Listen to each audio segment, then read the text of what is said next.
नमस्कार साथियों, मैं पंकज शुक्ला आप सभी का स्वागत अपने YouTube चैनल पर करता हूं। आप सभी विद्यार्थी अपनी अपनी प्रतियोगी परीक्षा की तैयारी में लगे होंगे। कोई विद्यार्थी रीट की तैयारी कर रहा होगा, कोई सब इंस्पेक्टर तैयारी कर रहा होगा, कोई पटवार कर रहा होगा। अब देखिए, अगर मेरे द्वारा मैं रोज एक क्लास अगर टॉपिक की बनाऊं तो शायद बहुत समय निकल जाएगा और कोर्स शायद लगभग पूरा हो पाए ना पाए। लेकिन मेरे द्वारा यहाँ पर अभी कुछ प्रश्न प्रस्तुत किए गए हैं जो हमारे पटवार, रीट और सब इंस्पेक्टर या हाई कोर्ट ग्रुप डी जितनी भी रनिंग की भर्तियां हैं जिनके अंदर हिंदी सब्जेक्ट आता है, उन सभी भर्तियों को ध्यान में रख करके कुछ प्रश्नों का निर्माण किया गया है। आप सभी से आग्रह है कि आप सभी इन प्रश्नों को देखें और इन प्रश्नों को करने का एक प्रयास करें जिससे अनुभव या अनुमान लग सके कि भाई हम कितने प्रश्न कर पा रहे हैं, कितने प्रश्न नहीं कर पा रहे हैं। कारण क्या होता है कि जब तक हम प्रश्नों का निरीक्षण ना करें, हम प्रश्न पत्र का निरीक्षण ना करें, तब तक हम ये तय नहीं कर पाते हैं कितने प्रश्न सही हो रहे हैं, कितने गलत हो रहे हैं। तो चलिए हम प्रश्न स्टार्ट करते हैं।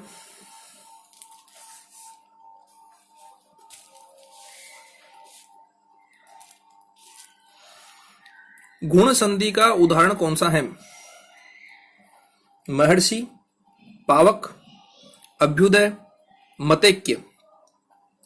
देखिए यहां पर जो पहला प्रश्न है उसमें यहां पूछा गया है कि गुण संधि का उदाहरण कौन सा है।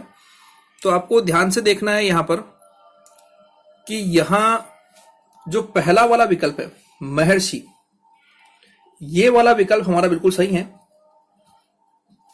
जिसमें इसके टुकड़े होते हैं महाधन ऋषि। महाधन ऋषि। पावक शब्द जो है, पावक शब्द की संधि होती है अयादि, और अयादि संधि होने कारण से इसके टुकड़े होते हैं पाउ धन अक। अभ्युदय शब्द जो है इसमें हमारे यण संधि है और यहां पर होगा अभिधन उदय। और मतैक्य शब्द जो है, इस मतैक्य शब्द में हमारे वृद्धि संधि है और यहां पर शब्द होगा मत धन ऐक्य। चलिए नेक्स्ट प्रश्न पर आते हैं। नंबर 2, शब्दकोश में श्रद्धा शब्द किस शब्द के पहले आएगा? शब्दकोश में श्रद्धा शब्द किस शब्द के पहले आएगा? अब देखिए एक छोटा चार्ट बनाते हैं। हमने यहां पर 4 शब्द लिए हैं। एक शब्द लिया है श्याम, एक लिया है शौर्य, एक लिया है शासन, एक लिया है श्रमिक और एक लिया है श्रद्धा। आप सबको शायद शब्दकोश क्रम बनाना आता होगा। हमने यहां पर ये 5 शब्द लिए हैं। 5 शब्द कौन से हैं? श्याम, शौर्य, शासन, श्रमिक और श्रद्धा। अब देखिए यहां पर श्याम, शौर्य, शासन, श्रमिक, श्रद्धा में आपने देखा हो तो सभी शब्द श से बने हुए हैं। श शलगम यानी तालव्य श से बने हुए हैं। आप लोगों ने ध्यान से देखा हो तो यहां पर श में आ मिला हुआ है, यहां पर औ मिला है। तो नंबर 1 क्रमांक पर शासन आता है और नंबर 2 क्रमांक पर शौर्य आता है। हमने ये प्रश्न था कि श्रद्धा शब्द किस शब्द के पहले आएगा, ठीक है ना। अब देखो यहां भी आधा श है, यहां आधा श है, यहां आधा श है। श्रमिक के टुकड़े करें तो ये होता है आधा श और र। यहां श्रद्धाएं करें तो आधा श और र। लेकिन यहां पर ये आधा द है, उसके बाद ध है या धा कह सकते हैं। लेकिन यहां पर श्रमिक में आधा म है, इसके बाद में यह मी कर सकते हैं, इसको मी आ रहा है। श्याम में यहां पर आधे श के बाद ये आ रहा है। तो पहले हम इसको देखते ही नहीं है, हम इन दोनों को देखते हैं। यहां पर आधे श र के बाद द आ रहा है और द आता है त वर्ग में, और ये मी आ रहा है और मैं आता है प वर्ग में। तो इन दोनों में सबसे पहले कौन सा आएगा? तो यहां पर आएगा 3 नंबर श्रद्धा, 4 नंबर श्रमिक और 5 नंबर श्याम। हमारा ये प्रश्न पूछा गया था कि श्रद्धा शब्द किस शब्द के पहले आएगा, तो हमारा सही उत्तर है श्रमिक। क्योंकि श्रमिक 4 नंबर पर है और श्रद्धा 3 नंबर पर है। इसका मतलब है हमारा सही उत्तर कौन सा होगा, यहां पर श्रमिक। अव्ययीभाव समास का उदाहरण है लवकुश, भरपेट, त्रिभुवन या छत्रधारी। देखो लव और कुश ये द्वंद्व समास का है, भरपेट अव्ययीभाव समास का है, ये हमारा सही होगा। त्रिभुवन 3 भवनों का समूह है, अगर ये कहते हैं तो ये द्विगु समास का उदाहरण होगा। और छत्र को धारण करने वाला, अगर ये को से देखा जाए तो तत्पुरुष समास में जाएगा। इसका मतलब सही उत्तर हमारा क्या होगा, भरपेट। नेक्स्ट, संयुक्तों को छोड़कर हिंदी में मूल वर्णों की संख्या कितनी है। अब देखिए हमारे पास देवनागरी लिपि के अनुसार वर्णों की संख्या कितनी होती है, 52। जबकि हमारे वर्णों हिंदी में वर्णों की संख्या कितनी होती है, 44। ठीक है ना। यहां पर अगर हमने देखा है तो यहां संयुक्तों को छोड़कर हिंदी में मूल वर्णों की संख्या, तो यहां हमारे वर्ण होते हैं 52, जिसमें 11 स्वर, 33 व्यंजन है ना, 2 अयोगवा है, 2 उत्क्षिप्त और 4 संयुक्ताक्षर। यहां इन्होंने क्या कहा है, संयुक्तों को छोड़कर। तो हमने ये नहीं कहा है कि संयुक्त व्यंजन छोड़ना है कि संयुक्त स्वर छोड़ना है। तो हमारे संयुक्त स्वर होते हैं 4, ए आई ओ औ, ठीक है ना। और संयुक्त व्यंजन कितने होते हैं, 4, क्षय, त्रय, ज्ञ, श्रय। तो 4 स्वरों के और 4 व्यंजनों के कितने हो गए, 8। तो 52 में से अगर 8 गए तो कितने बचे भाई, 44। तो यानी संयुक्तों को छोड़कर हिंदी में मूल वर्णों की संख्या कितनी है, 44 है। चलिए भाई, निम्नलिखित में से किस विकल्प में सभी शब्द व्यक्तिवाचक संज्ञाएं हैं, बताइए। देखिए इसमें जो ब वाला विकल्प है, राधे श्याम, पन्नालाल, हिमालय, व्यक्तिवाचक संज्ञा किसे कहते हैं, किसी व्यक्ति, वस्तु, स्थान, घटना आदि के नामों को या विशेष नामों को व्यक्तिवाचक संज्ञा कहते हैं, जो व्यक्ति विशेष का बोध कराते हैं। यहां पर देखिए राधे श्याम, पन्नालाल और हिमालय जो शब्द है, ये दोनों व्यक्ति का बोध करा रहे हैं, व्यक्ति विशेष का बोध करा रहे हैं। और हिमालय जो है ये पर्वत विशेष का बोध करा रहा है। इसलिए तीनों शब्द किसमें जाएंगे, व्यक्तिवाचक संज्ञा में। चलिए, किस शब्द में अन उपसर्ग का प्रयोग नहीं हुआ है। देखो 4 विकल्प है, अनिच्छा, अनुचित, अनुपम और अनुगमन। यहां पर अगर देखा जाए तो अनिच्छा में अगर टुकड़े करते हैं तो अन धन इच्छा, न हलंत में आता है। इसका मतलब क्या है कि अन जो है वो न यानी अन उपसर्ग निकल जाएगा।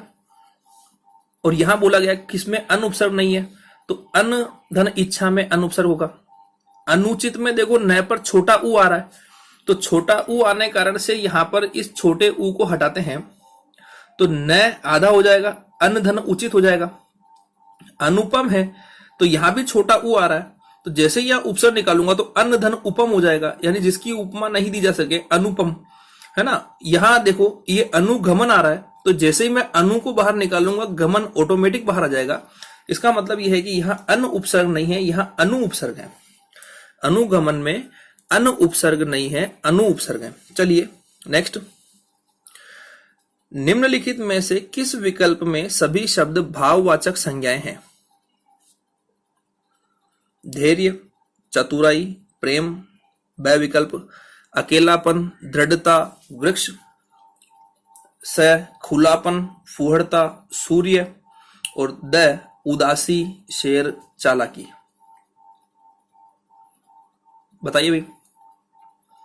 देखिए भाववाचक संज्ञा किसे कहते हैं, गुण, दोष, दशा, अवस्था आदि का जो बोध कराते हैं, यानी वे शब्द या वे संज्ञा शब्द जो गुण, दोष, दशा, अवस्था का बोध कराते हैं उन्हें भाववाचक संज्ञा शब्द कहते हैं।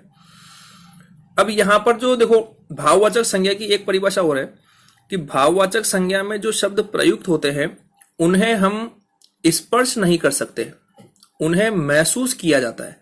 जैसे ममता, ममता शब्द होता है, ममता शब्द के अंदर हम बोलते हैं कि माँ की ममता बच्चे के प्रति अधिक होती है, तो ममता शब्द के अंदर हम वहां उसे स्पर्श नहीं कर सकते, उसे महसूस फील किया जाता है। ठीक है ना। तो यहां पर जो धैर्य, चतुराई और प्रेम, ये ए वाला विकल्प जो है, देखो धैर्य, चतुराई और प्रेम। अगर प्रेम की बात करें तो राधा कृष्ण से प्रेम करती हैं, तो यहाँ प्रेम को हम महसूस कर सकते हैं, हम उसे छू नहीं सकते हैं। तो यानी चतुराई हो गया, धैर्य हो गया, प्रेम हो गया, कि ये वो धैर्य रखता है, ठीक है ना। तो यहाँ पर तीनों, यहाँ धैर्य, चतुराई, प्रेम सही होगा। नेक्स्ट, हमें गरीबों पर दया करनी चाहिए। इसमें जो रेखांकित शब्द है गरीबों, ये क्या है?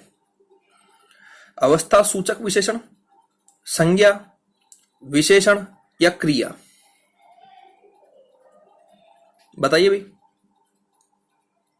देखिए, गरीब शब्द जो होता है ये हमारा जातिवाचक संज्ञा होता है, यानी हमारा सही उत्तर होगा यहां पर संज्ञा शब्द, ठीक है ना। चलो भाई नेक्स्ट प्रश्न पे आते हैं।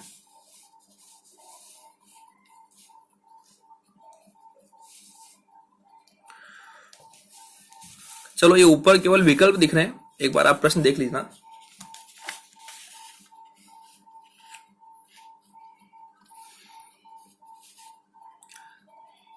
इसका जो प्रश्न है वो ये है, सबसे ऊपर वाले प्रश्न का जो विकल्प दिख रहे हैं इसमें यह है कि सकर्मक क्रिया वाला वाक्य छाटिए। जो नवा प्रश्न है उसमें यह प्रश्न है कि सकर्मक क्रिया वाला वाक्य छाटिए। आपके सामने देखो तीन विकल्प दिख रहे हैं, बै, स और द, है ना। तो इसमें मैं बोल रहा हूं, हरीश बस पर चढ़ गया, कैलाश छत से गिर पड़ा, सतीश ने केले खरीदे।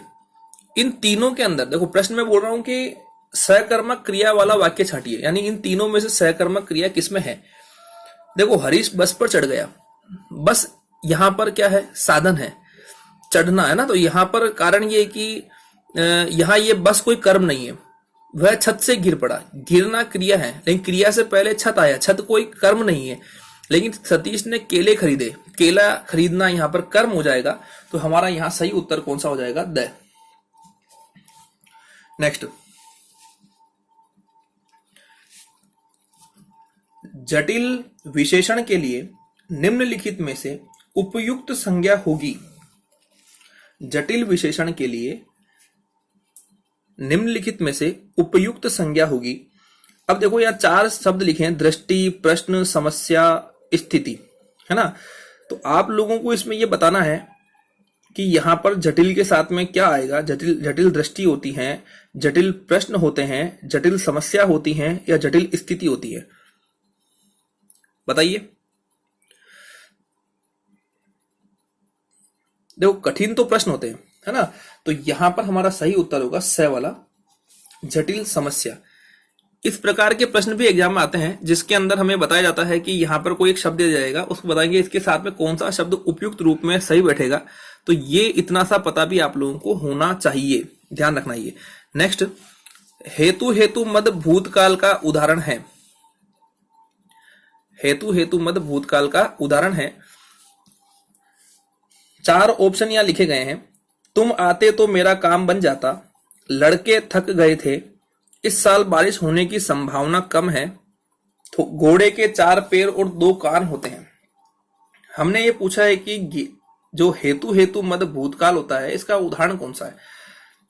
एक चीज ध्यान रखना, जहां दो उपवाक्य हों और दोनों उपवाक्यों को जोड़ने के लिए बीच में तो अव्यय प्रयोग किया गया हो, और दोनों ही तरफ उपवाक्यों में जो क्रिया समाप्त होती है, उस क्रिया में अगर ता, ते, ती का प्रयोग किया गया हो, तो ऐसे उपवाक्य हेतु मद भूतकाल में प्रस्तुत होते हैं। जैसे, मैं पढ़ता तो पास हो जाता, मैं पढ़ता में लास्ट में क्या आ रहा? ता आ रहा है। पास हो जाता, लास्ट में क्या आ रहा? ता, बीच में क्या है? तो इसका मतलब क्या है कि यहां पर ये ए वाला विकल्प जो दिख रहा है, तुम आते तो मेरा काम बन जाता, ए वाला विकल्प बिल्कुल यहां पर सही है। चलिए भाई नेक्स्ट प्रश्न पर आते हैं। किस वाक्य में परिमाणवाचक विशेषण है? किस वाक्य में परिमाणवाचक विशेषण है? चलिए देखते हैं। खेल का मैदान लंबा है, पंकज अच्छा गायक है, मैं सफेद कमीज नहीं पहनता, इस बार बारिश में बहुत ओले गिरे। इस बार बारिश में बहुत ओले गिरे। चलिए बताइए, परिमाणवाचक विशेषण कहां आ रहा है? परिमाण का मतलब होता है मात्रा, है ना। और यहां पर देखो मैदान लंबा है, लंबा, चौड़ा, ऊंचा, ये सब हमारी विशेषता होती है गुणवाचक। तो जिसके भी दिमाग में आ रहा है कि मैदान लंबा है, तो लंबा शब्द जो है वो गुणवाचक में आता है। पंकज अच्छा गायक है, अच्छा है ना, सुंदर, शिष्ट, सभ्य, ये गुणवाचक है। मैं सफेद कमीज नहीं पहनता, सफेद शब्द जो है ये गुणवाचक है। जो रंग आते हैं वो गुणवाचक के अंदर आते हैं। सफेद, हरा, नीला, पीला, ये सब किस में आते हैं? हमारे गुणवाचक में। जबकि इस बार बारिश में बहुत ओले गिरे, ये बहुत शब्द जो आ रहा है, ये बहुत, ये बहुत शब्द आकर के यहां पर परिमाण दिखा रहा है। ठीक है ना। चलिए भाई, आज के इस वीडियो में हम 15 प्रश्न करेंगे और देखेंगे 15 में आप कितना सही कर पाते हैं। देखिए नेक्स्ट प्रश्न आते हैं। किन ध्वनियों को अनुस्वार कहा जाता है? 4 विकल्प लिखे गए हैं। स्वर के बाद में आने वाली नासिकीय ध्वनियां, स्वतंत्र रूप से उच्चारित ध्वनियां, स्वर के साथ आने वाली नासिकीय ध्वनियां, या व्यंजन के बाद में आने वाली ध्वनियां। तो देखिए, जैसे कि मैं एक शब्द लिखता हूं, जैसे मैंने शब्द यहां लिखा शंकर। शंकर के ऊपर मैंने यहां श के ऊपर लगा दिया अनुस्वार। ठीक है ना। हमने ये कहा किन ध्वनियों को अनुस्वार कहा जाता है। तो यहां पर देखिए इस श में क्या आ रहा है? ए आ रहा है। तो इस ए के बाद में अगर मैं यहां पर शंकर को उच्चारण करूं तो शंकर में इसको उच्चारण में ऐसे लिखा जाता है शंकर। इस यही अंग, ये अनुस्वार प्रवृत्ति हो गया। ये कहां आ रहा है? इस स्वर के बाद आ रहा है। तो यहां पर जो हमारा पहला विकल्प है कि स्वर के बाद में आने वाली नासिकीय ध्वनियां, है ना, ये हमारा कहलाता है यहां पर अनुस्वार।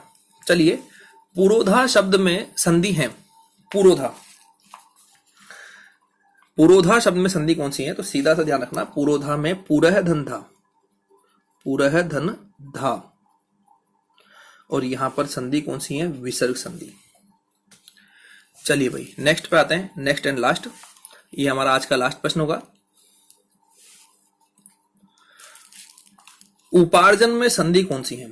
उपार्जन, उपार्जन शब्द की संधि करते हैं तो इसे लिखते हैं उपधन अर्जन।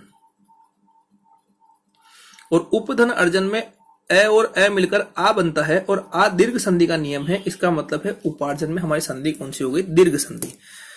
ये आज हमने थोड़े से प्रश्न किए और इन 15 में से अगर आप लोगों के 15 भी सही हुए हैं तो ये मानकर चलें कि हम लोग अच्छी तैयारी कर रहे हैं और हम लोग कवर कर लेंगे। ठीक है ना। और कारण क्या है कि ये मेरे द्वारा रोजाना छोटे छोटे वीडियो हर टॉपिक के ऊपर बनाए जाएंगे और रोजाना 15 मिनट के वीडियो में हम 10-15 प्रश्न करेंगे, 15 से 20 प्रश्न करेंगे। तो हमारी कोशिश ये रहेगी कि हम लोग अपनी तैयारी को भी जांच करते रहें, कितना हम कर पा रहे हैं, कितना नहीं कर पा रहे हैं। तो आप लोगों को वीडियो कैसा लगा ये कमेंट के माध्यम से बताएं मुझे। ठीक है ना। चलिए हम लोग क्लास समाप्त करते हैं। बहुत बहुत धन्यवाद। शुभ रात्रि।